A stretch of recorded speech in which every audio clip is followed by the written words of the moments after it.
Alerte en mer.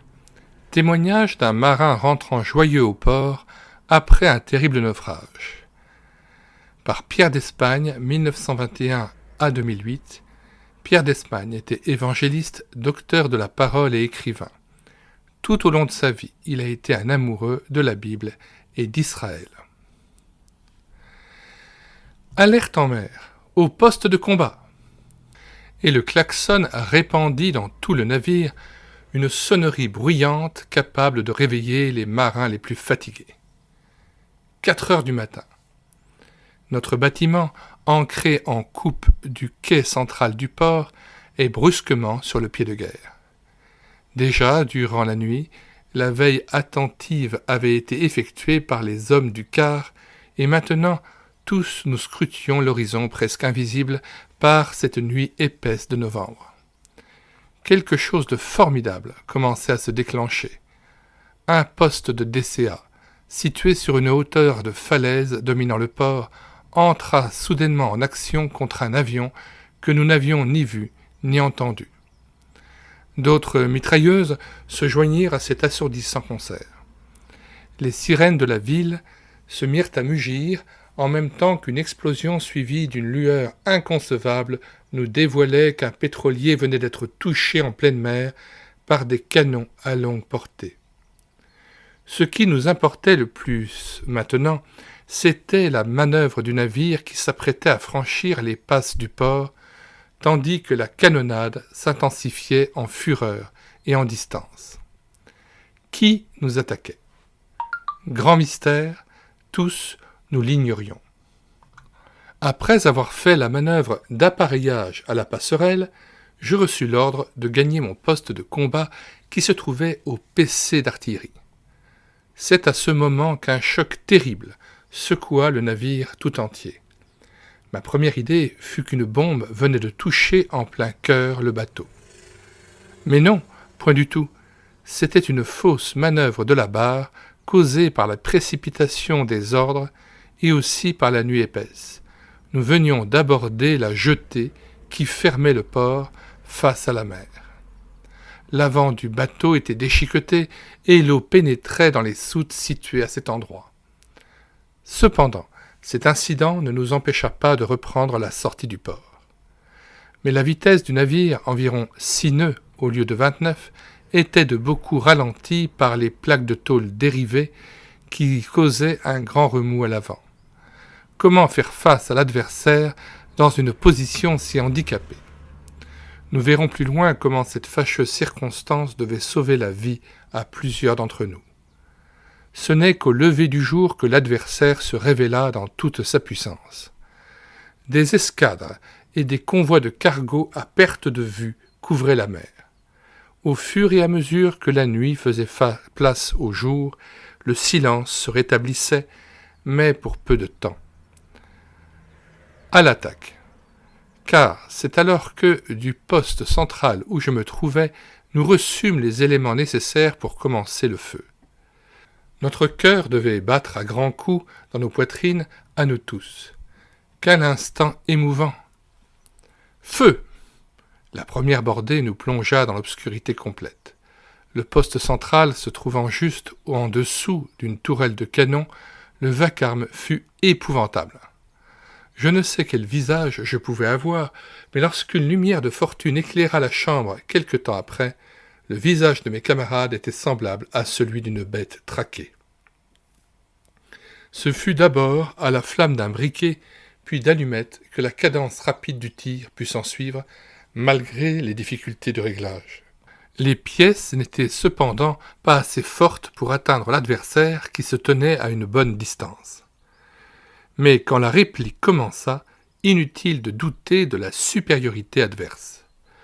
Lorsque nous entendîmes siffler les obus au-dessus de nos têtes, je ne saurais exprimer le frisson glacial qui voyagea dans nos membres. Nous ne faisions aucune réflexion entre nous, mais certainement, nous ne pouvions pas nous empêcher de nous demander qui serait le prochain. La porte de la chambre d'opération était bloquée, si bien qu'il nous était impossible de nous représenter exactement la gravité de la situation. Soudain, Un choc violent fit frémir la coque de notre bateau. Nous venions d'être touchés par un obus de gros calibre à la ligne de flottaison dans les machines bâbord. Un deuxième venait d'éclater à l'avant, un troisième à l'arrière, puis une avalanche d'obus détruisait les superstructures arrière. Le projecteur bâbord de la passerelle supérieure vola en éclats. Nous étions en plein dans l'angle de tir de l'adversaire. Tout cela dura quelques secondes à peine, tellement la cadence était rapide. Tout à coup, le tir se dérégla. Les sifflements s'éloignaient petit à petit de notre bord, les obus faisaient jaillir d'énormes gerbes d'eau de plus en plus distantes de nous par l'avant. Que se passait-il ? Absolument un miracle qui épargna un bon nombre de victimes, hélas, déjà de beaucoup trop élevées. Mais assurément, aucun d'entre nous ne serait sorti vivant sans ce dérèglement subit du tir produit, à n'en pas douter, par les remous trompeurs de notre navire. Comme mentionné plus haut, les tôles béantes de l'avant défoncées causaient un grand remous d'écume alors que nous marchions à une allure anormale. Il est à penser que la vigie des bateaux adverses fut ainsi déroutée. Nos tourelles continuèrent à cracher le feu, mais toujours en vain, et pour peu de temps, car nous nous trouvions dans une situation très grave. Plusieurs marins étaient tombés, blessés à mort, au pied de leurs tourelles. Ceux qui restaient étaient insuffisants pour continuer le tir, et le navire commençait à enfoncer. Toutes nos ressources furent bientôt épuisées, les postes de combat et de veille furent rompus. Il nous restait encore un peu de temps pour l'évacuation des blessés. Les bouées furent capillées, l'évacuation des documents secrets fut ordonnée, j'en avais en partie la charge, plusieurs s'affairaient à sauver quelques précieux souvenirs. Pendant ce temps, je passais de l'avant à l'arrière du navire où se trouvait mon bureau. Sur le passage, un spectacle effroyable m'attendait. La mort était passée là, en plusieurs endroits. Il me fallut enjamber un camarade dont la tête était entièrement emmaillotée d'un pansement ruisselant de sang. J'appris qu'un éclat d'obus avait fait sauter sa cervelle. Son corps remuait encore dans ses dernières convulsions. Continuant à me diriger vers le bureau, pensant récupérer quelque chose d'important, il me fallut bientôt y renoncer. Tout était dans un chaos indescriptible. Les livres étaient déchiquetés en si petits morceaux que l'on aurait pu croire ce travail exécuté par une famille de rongeurs. C'est alors qu'un de mes camarades m'apprit la mort de l'officier torpilleur. « Est-ce possible ?» demandai-je. « Et où se trouve son corps ?» À quelques pas de moi, ce camarade me le montra du doigt sans mot dire. J'avais compris. Je poussai un cri d'horreur et me cachai la tête entre les mains. Un spectacle insupportable que je n'oublierai jamais était à mes pieds. C'était un amas de chair et de vêtements. Était-ce possible que cela fût un corps humain ? Oui, c'était bien cet officier si aimé du bord pour sa justice et sa bonté. Sa casquette galonnée se trouvait à ses pieds. Dans cette bouillie de chair humaine, je distinguais encore ses souliers. Mais je préférais ne pas insister davantage. Les larmes voilaient mes yeux, et je ne pus supporter de rester en cet endroit. J'appris par la suite que, juste après qu'il eut donné l'ordre de lancement des torpilles et des grenades sous-marines, un obus atteignit cet officier en pleine poitrine. Naufrage.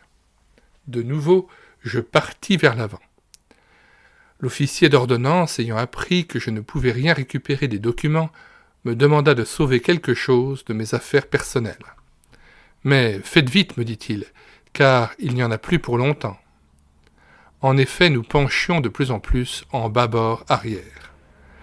Cependant, je descendis dans le poste d'équipage, ayant de l'eau jusqu'à la ceinture.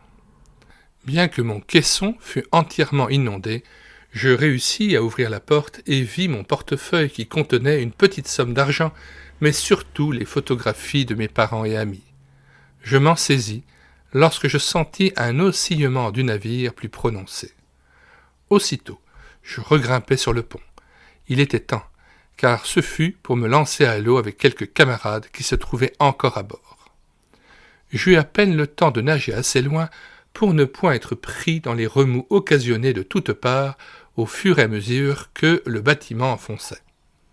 Seul le commandant était encore à bord, ses mains crispées au bastingage, son visage souriant, refusant de se lancer à l'eau.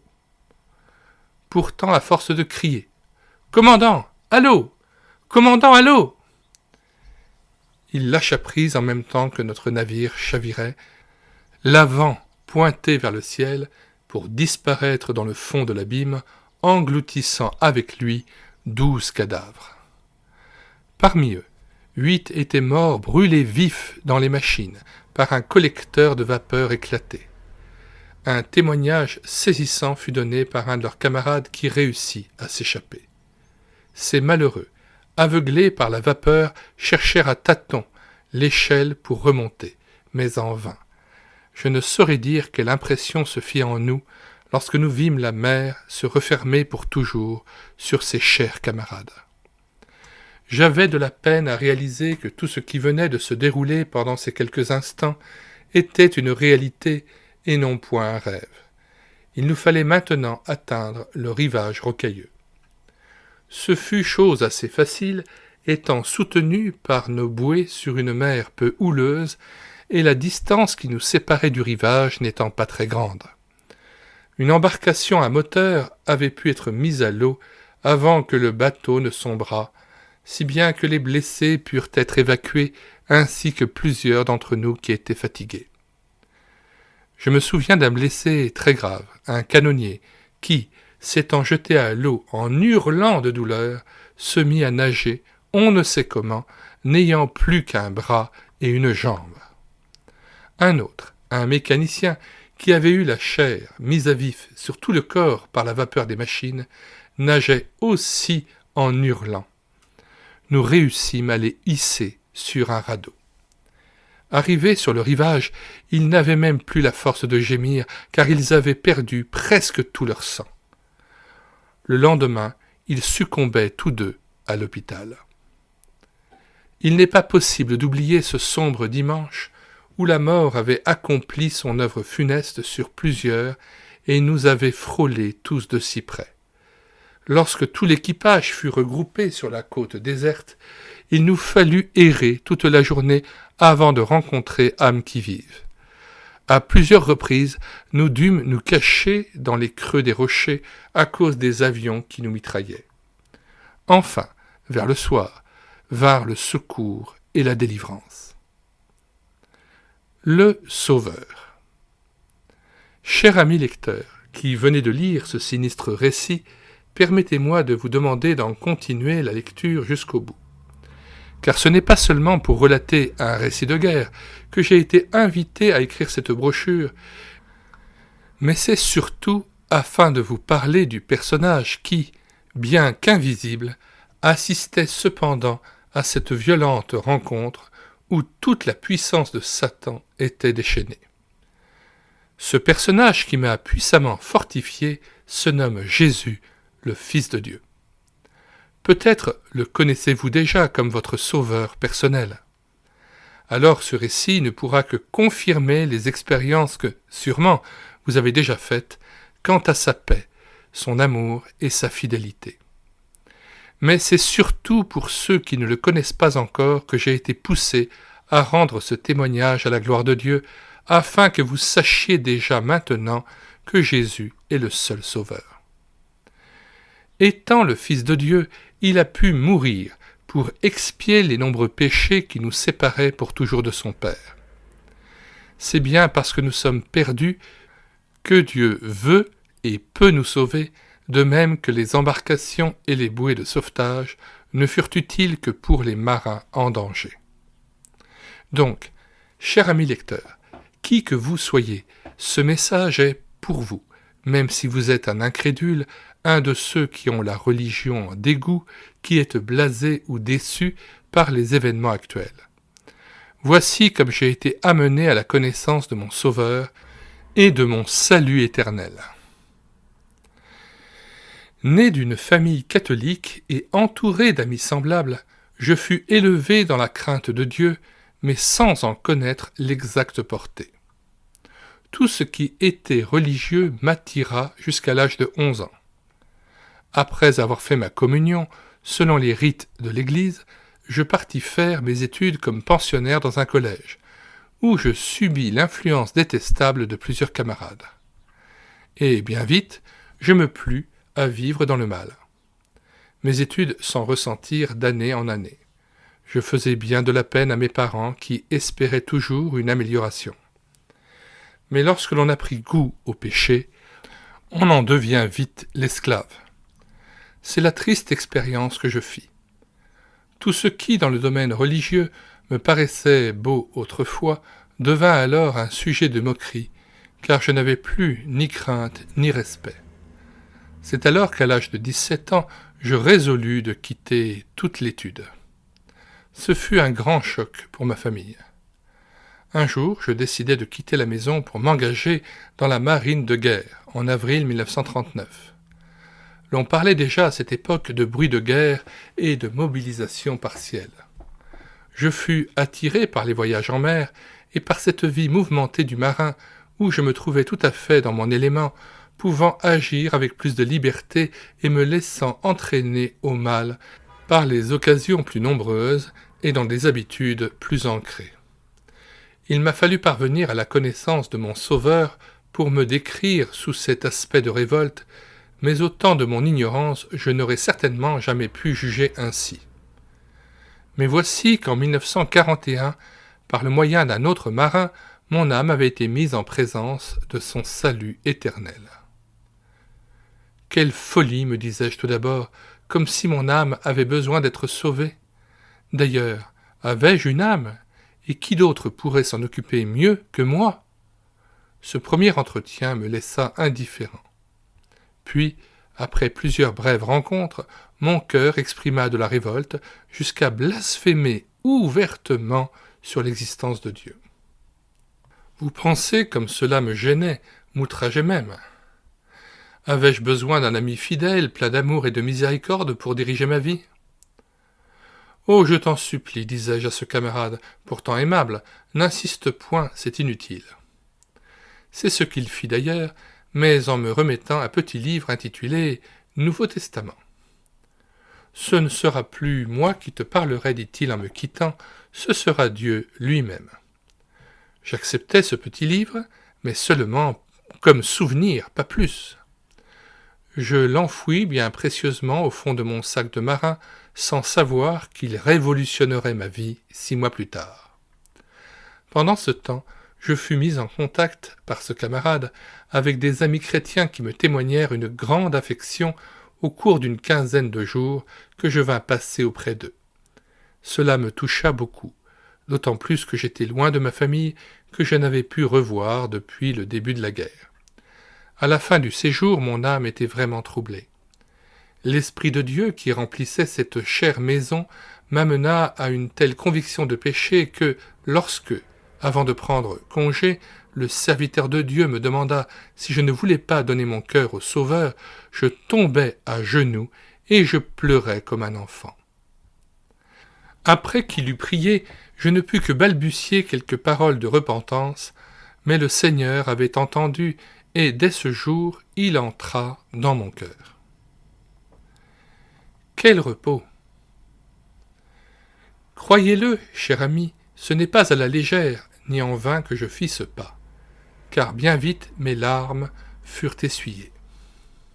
Saisissant par la foi que Jésus-Christ avait pardonné tous mes péchés en versant son sang sur le calvaire, je fus rempli d'une douce paix. La paix que Dieu donne n'est pas un vain mot, et même au sein de la tempête, au milieu du déluge de fer et de feu, quel repos de confier sa vie à celui qui nous a sauvés pour l'éternité. C'est ainsi qu'au cours d'un terrible combat, tandis que mon être tout entier tremblait sous les bombes, mon cœur et ma pensée étaient cependant tournés vers mon Sauveur, que je sentais très près de moi. C'est lui qui m'a fortifié dans cette sombre impasse où, à vue humaine, il n'y avait que la mort comme issue. Mais pour moi, ce fut la vie, car Jésus le ressuscité était là. Je repassais dans mon cœur les promesses que j'avais apprises dans la Bible. L'une d'entre elles, en particulier, me fortifia et s'accomplit ce jour-là à la lettre. « Que 1000 tombent à ton côté et 10 000 à ta droite, tu ne seras pas atteint. » Psaume 91, verset 7. J'ai pu faire la différence entre ce jour béni et une autre expérience en début de la guerre, où j'eus l'occasion de réaliser, pour la première fois, toute l'horreur de la mort et de la peur de l'éternité. C'était vers la fin d'un bel après-midi, sur une mer d'huile, à bord d'un torpilleur escortant un convoi, lorsque l'alerte aux sous-marins nous fut donnée par 3 torpilles qui, par miracle, purent être évitées de justesse. Nous fonçâmes alors droit vers le lieu présumé du sous-marin, afin d'y lâcher un chapelet de grenades. Après un quart d'heure environ, le sous-marin fit surface. Immédiatement, nous mîmes le cap sur lui, afin de le couler à l'abordage. Le choc fut terrible. L'étrave du navire coupa en 2 le sous-marin, qui sombra corps et biens, mais notre torpilleur, gravement endommagé, menaçait de suivre le même chemin. Après d'énormes sacrifices, et après avoir lancé à la mer tout ce qui pouvait l'être, même le mazout, nous pûmes maintenir le navire à flot. Mais pendant ces heures, quelles angoisses à la pensée que d'un instant à l'autre, nous pourrions être engloutis. Qu'en est-il de vous ? Je ne sais si vous avez déjà été amené à réfléchir aussi sérieusement à la pensée de l'éternité. Peut-être ces lignes seront-elles pour vous un avertissement solennel.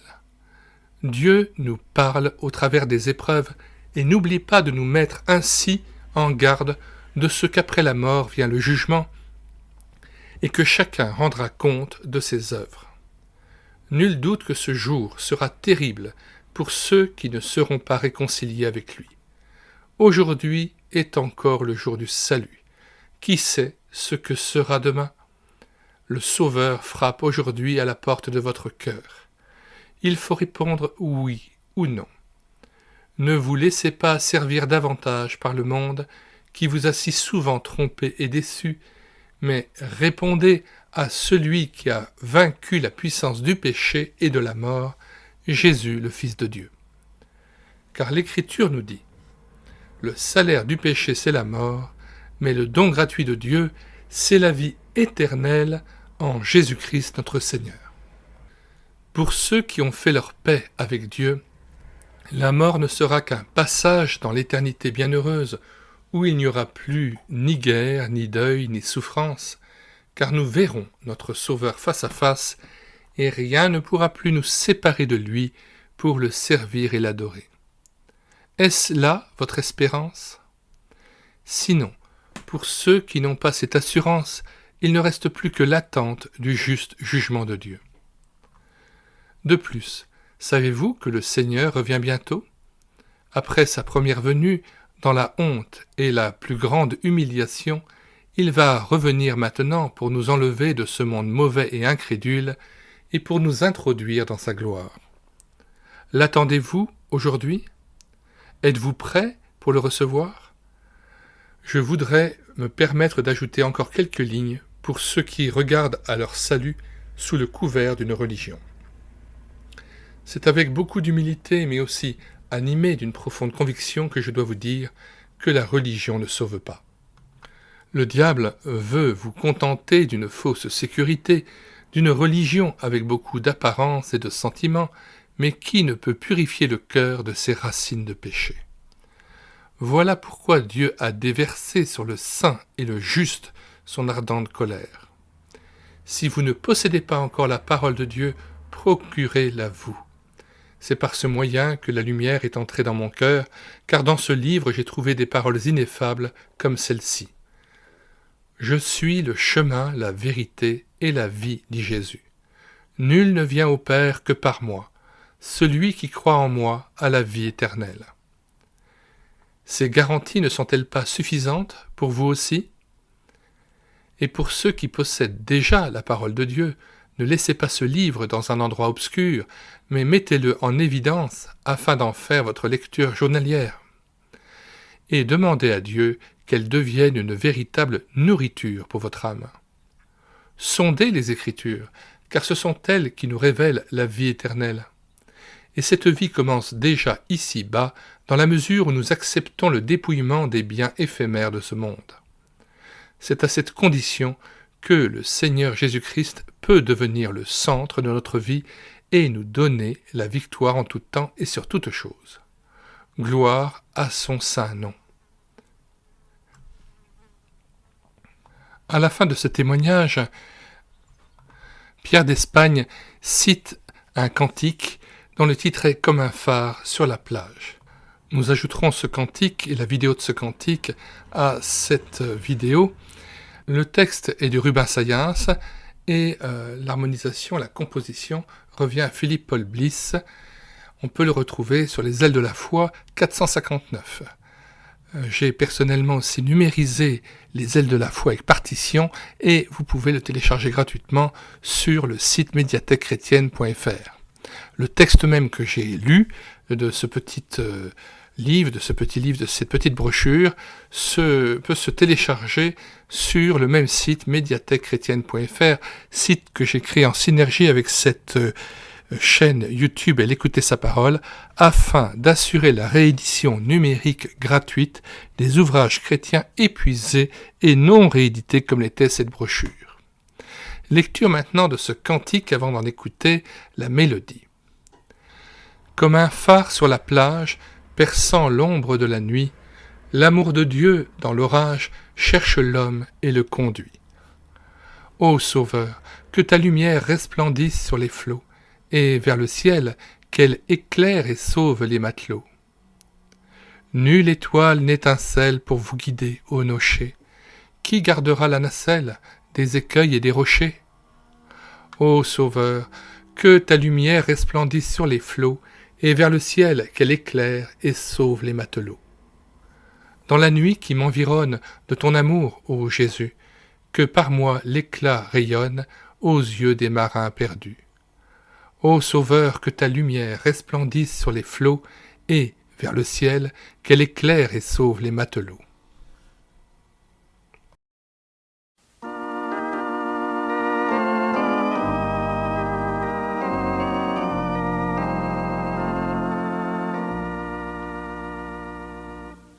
Comme un phare sur la plage, perçant l'ombre de la nuit, l'amour de Dieu dans l'orage cherche l'homme et le conduit.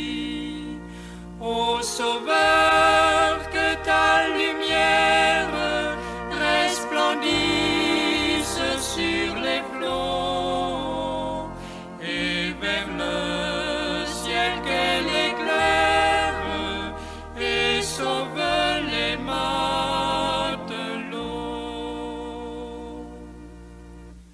Nulle étoile n'étincelle pour vous guider au nocher.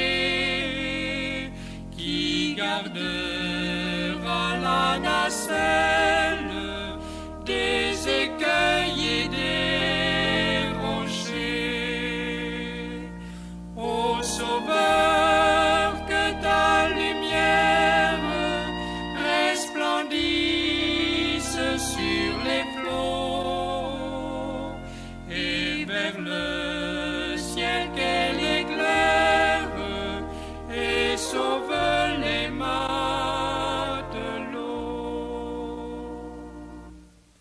Dans la nuit qui m'environne de ton amour, ô Jésus,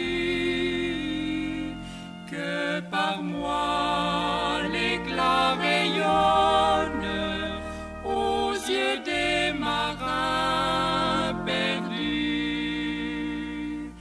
Ô Sauveur,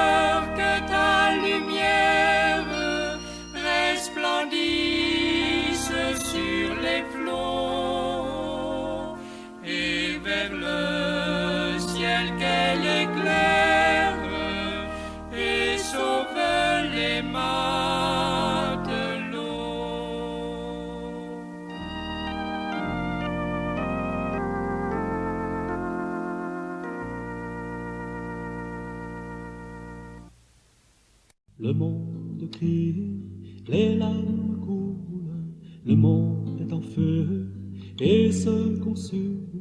Les cris, le sang, la violence font mal. Les cris, le sang, la violence font mal. On avait cru pouvoir vivre par soi-même, mais on s'est trompé de liberté.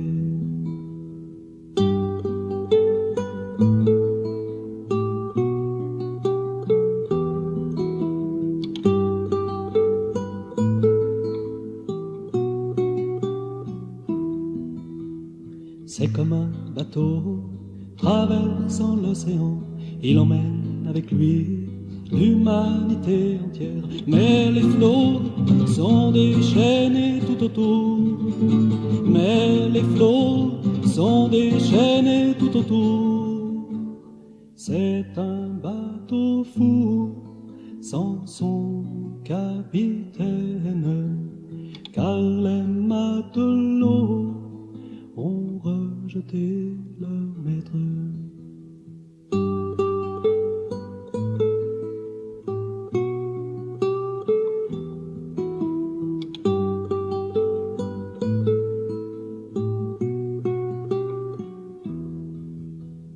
Mais pourtant, c'est Dieu le constructeur, et il mit à son bord son propre fils. Mais les hommes crièrent à mort, à mort, à mort. Mais les hommes crièrent à mort, à mort, à mort. Et devenus seuls, les hommes s'enfoncèrent au milieu des flots du désespoir.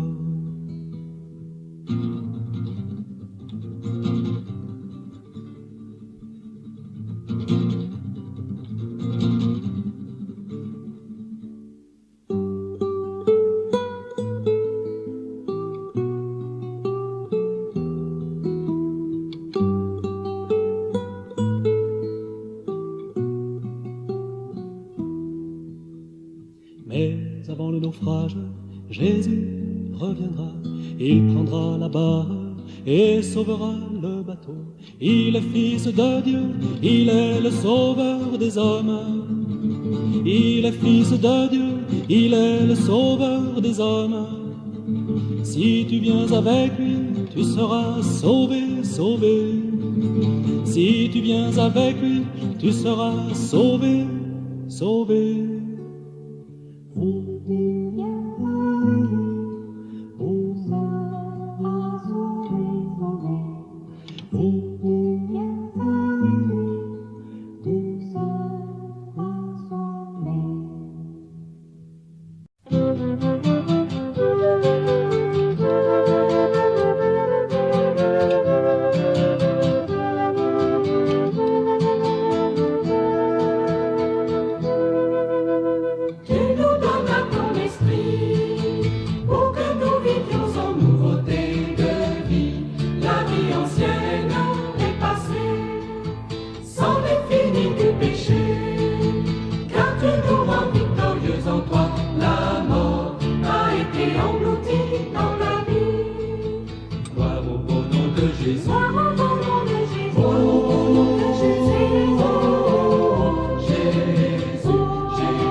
bénissons et nous te glorifierons tous les jours de la vie nouvelle à toujours.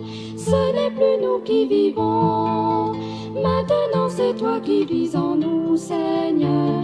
Nous pouvons t'adorer, doux Jésus. Gloire au beau nom de Jésus. Gloire au beau nom de Jésus.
Gloire au beau nom de Jésus. Gloire au beau nom de Jésus. Oh, De Jésus. oh, Jésus, Jésus, Jésus. Gloire au beau nom de Jésus. Gloire au beau nom de Jésus. Oh, De Jésus.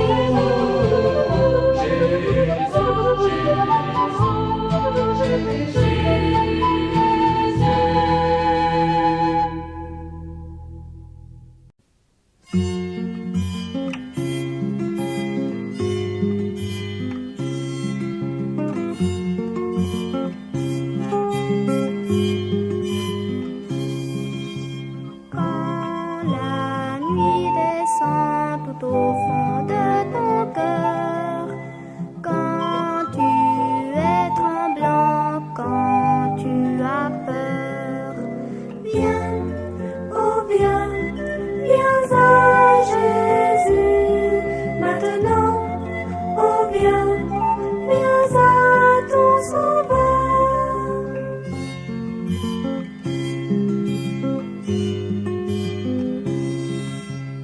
Il comprend si bien les peines de ton cœur, ne lui cache rien, n'aie donc pas peur.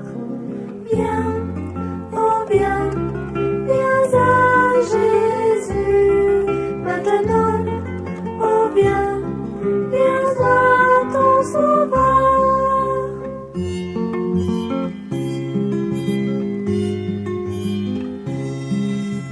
Si tu n'en peux plus, si tu es fatigué, si tu es déçu, désemparé, viens, oh viens, viens à Jésus, maintenant, oh viens, viens à ton sauveur.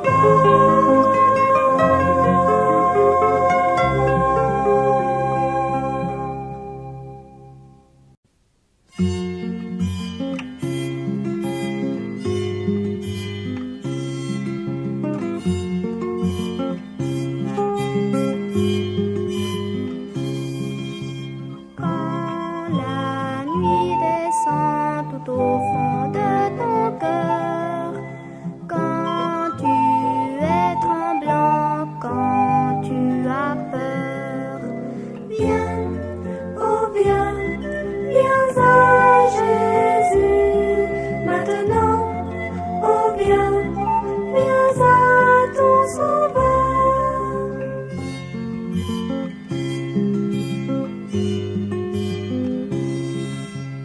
Il comprend si bien les peines de ton cœur, ne lui cache rien, n'aie donc pas peur.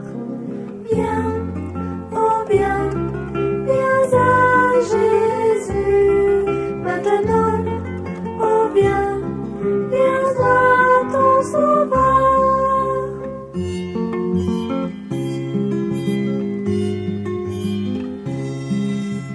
Si tu n'en peux plus, si tu es fatigué, si tu es déçu, désemparé, viens, oh viens, viens à Jésus, maintenant, oh viens, viens à ton sauveur.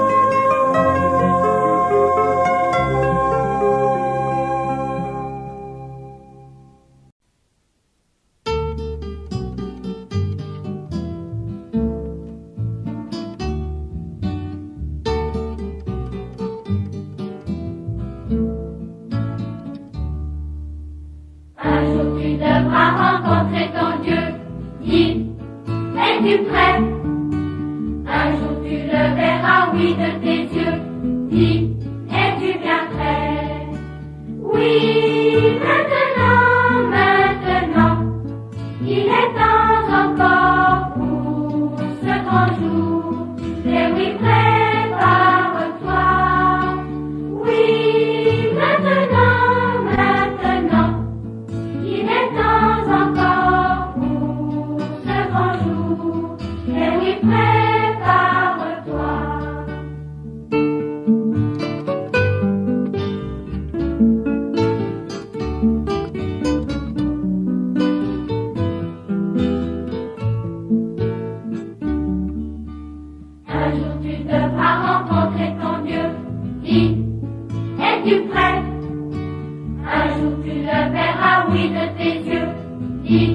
Es-tu bien prêt? Oui, maintenant, maintenant, tu peux croire encore pour ce grand jour. Et oui, prépare-toi. Oui, maintenant, maintenant, tu peux croire encore.